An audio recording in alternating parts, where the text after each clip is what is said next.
Good evening. We invite you to watch the English News on Central Television channel of my province. October 25th, National Assembly have a lengthy discussions in the hall on a number of contents with different opinions of the draft law on urban and rural planning. The draft law on urban and rural planning, after we received, revised, and completed, consists of 6 chapters and 65 articles. 2 articles were removed and 2 articles were added compared to the draft law submitted to the National Assembly at the 7th session. Notably, the relationship between planning under the urban and rural planning system and planning under the national planning system has been specifically regulated in 2017 Law on Planning. Clause 4, Article 6 of the Law on Planning stipulates urban planning and rural planning must be consistent with national planning, regional planning, and provincial planning.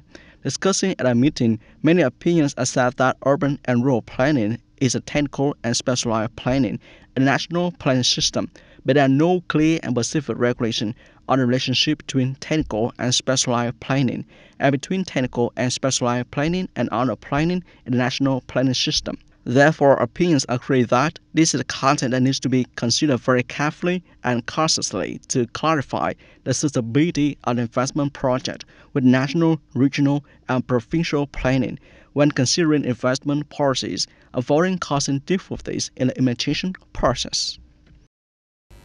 The Province Unit of French Organization recently held a training session to update knowledge on foreign non-governmental organizations NGO affairs in the province. The training session was attended by over 4 officials, public servants, and employees from various local agencies, institutions, and schools. During the session, Mrs. Dorothy Kim Yung, Deputy Head of People's Aid Coordinating Committee from Vietnam Union of French Organizations, presented an overview of foreign NGO affairs and key considerations in mobilizing foreign NGO aid. A representative from Provincial Unit of French Organization shared a summary of Đồng Nai foreign NGO aid mobilization efforts, focusing on important aspects in attracting, implementing, and managing foreign NGO projects in the province. This session contributed to the enhancing the effectiveness of NGO aid mobilization for Đồng Nai in the future. October 25th, Đồng Nai Department of Culture, Sport, and Tourism, in collaboration with Bình Thuận Department of Culture, Sport, and Tourism, honored Đồng Nai Tourism Day, a cultural, culinary, and tourism interaction space in Bình Thuận Province for 2024. This event aims to promote tourism connectivity between the 2 provinces in celebration of the 29th anniversary of Bình Thuận Tourism Day, October 24, 1995, October 24, 2024. Enhances regional and local exchange and cooperation across the country, while fostering tourism trade between Đồng Nai, Bình Thuận, and other localities for future development. At a conference, the leader of the Đồng Nai Department of Culture, Sport, and Tourism highlighted that the province, located in southern key economic region, is blessed with natural tourism resources such as forests, waterfalls, rivers, lakes, and mountains.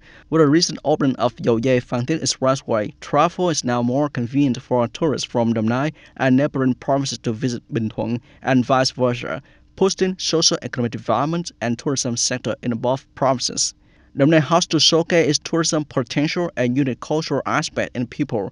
A highlight of the event was signing of a tourism development cooperation agreement between Bình Thuận and Đồng Nai Tourism Association for a 2025-2027 period, covering joint promotion, tourism event coordination, and participation. This agreement formalized tourism cooperation framework between Đồng Nai and Bình Thuận. Russian President Vladimir Putin defended his country's sovereign right to use foreign troops in the conflict with Ukraine. This statement will respond to increasing Western accusations that North Korean soldiers have been deployed to support Russian forces on the front lines.